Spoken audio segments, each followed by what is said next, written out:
I have Swedish fish. It's delightful. I know what 10 plus 10 is. 15. Okay, so an explanation for that. I saw a commercial the other day. It was for the Stanley Steamer Home Cleaning Company. Anyway, they had a commercial. This little kid was sitting there next to a girl. The guy looks like this. The girl looks like this. They're both just sitting there. Then all of a sudden the guy says, 10 plus 10 is 15. Then the Stanley Steamer logo just shows up. You want to see my reaction to this commercial? He's an intelligent kid. So there's something I'd like to talk about. It's about my cat. Aiko!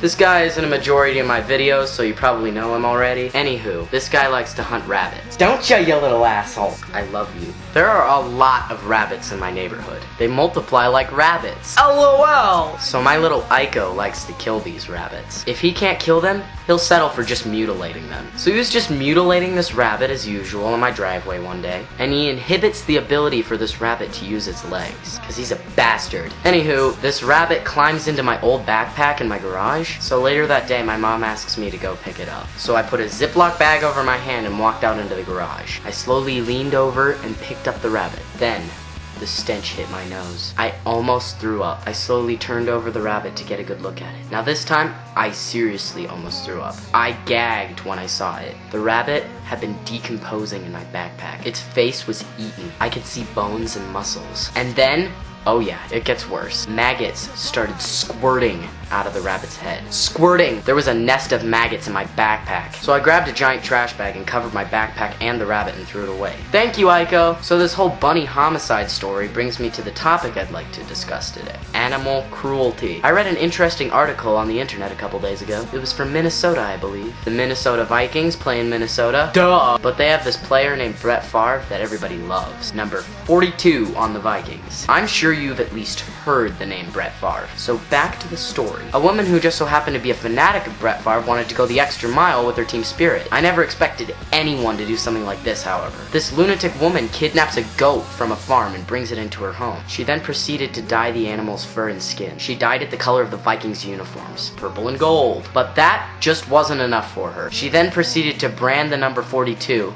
Favre's number, into the side of the goat. I've heard of branding animals before, but this branding was massive. It was terrible. She then proceeded to drive this goat to the next Viking game. She brought the goat to the stadium and tailgated with it, I guess? Now at this particular game, Brett Favre and the Vikings didn't do so well. The woman was enraged. She took the goat home and proceeded to beat on it wildly. Just try to picture that for a second. Why are you beating me? The Vikings lost, you f***ing animal!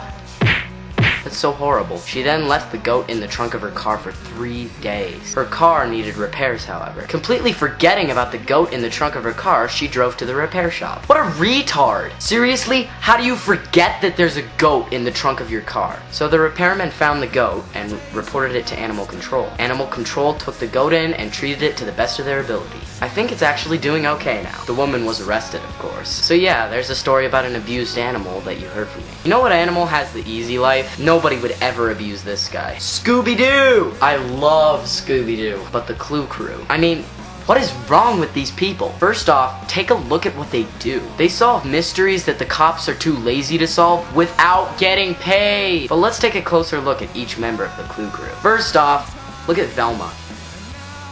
She looks like a dude, and she's such a nerd! All she does is walk around conjugating verbs and doing calculus while the rest of the team works hard on the mystery. And then she complains whenever she loses her glasses. When those glasses get knocked off her face, all hell breaks loose. She starts wandering around, and her eyes turn into little tiny specks. My glasses! My glasses! And every time she gets them back, she realizes that something terrible has happened to the Clue Crew. Do you know why that is? It was because they were too busy watching Velma trying to look for her glasses when they should have been paying attention to that giant ghost trying to kill them. And she's such a meanie too. She carries around a box of Scooby snacks all the time because Scooby Doo loves Scooby snacks. And she like never gives him a frackin' Scooby snack. She always forces him to do dangerous stuff that he doesn't want to do just so that he can earn a Scooby snack. But of course, Scooby does it every time. And then Velma just sits there and laughs while she watches a Great Dane try and kill himself. But Scooby isn't the only one who's desperate for those Scooby snacks. Which brings me to the next bizarre member of the Clue Crew, Shaggy.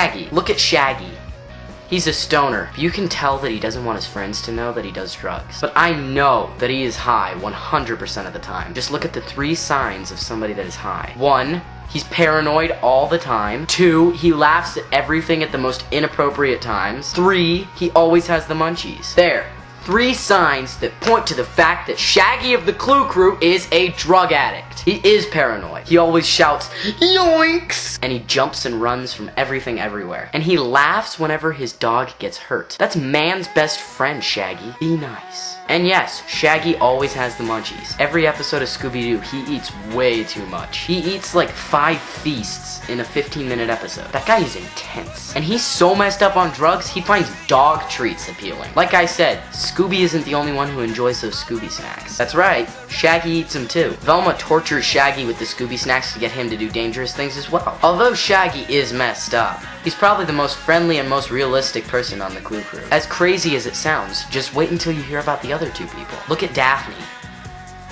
Now I know what everybody's thinking. Every guy watching this video is going, for a cartoon, she's smoking hot. All the girls are going, whore. You know, I bet most of the guys are saying that too. But yeah, she's kind of like Paris Hilton's shadow. She's preppy. She carries like 5,000 bags with her everywhere she goes. If she had a little chihuahua, she'd be Paris Hilton. So anyway, here's the big problem with Daphne. She slows down the Clue Crew. How is the Clue Crew supposed to solve mysteries when she's complaining about her broken nail and flirting with the other members? And we know that she's all over that Clue guy. You know, the big guy, Fred? Daphne is obviously obsessed with Fred. Look at Fred.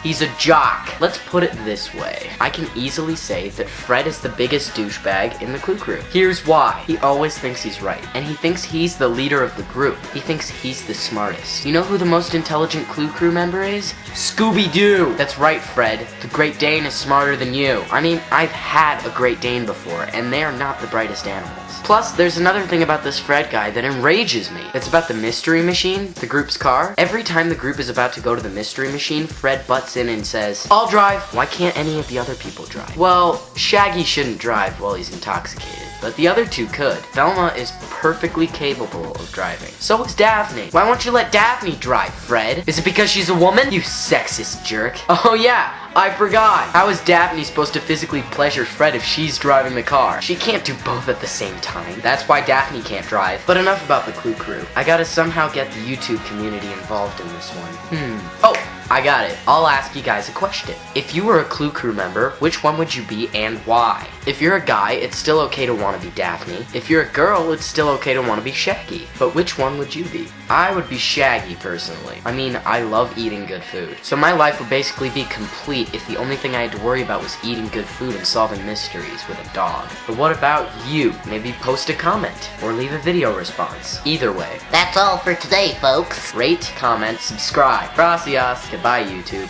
Ruby, ruby, roo! So I sneezed like 80 times while I was filming this video. So I'm gonna make a compilation of all my sneezes right now. Aha!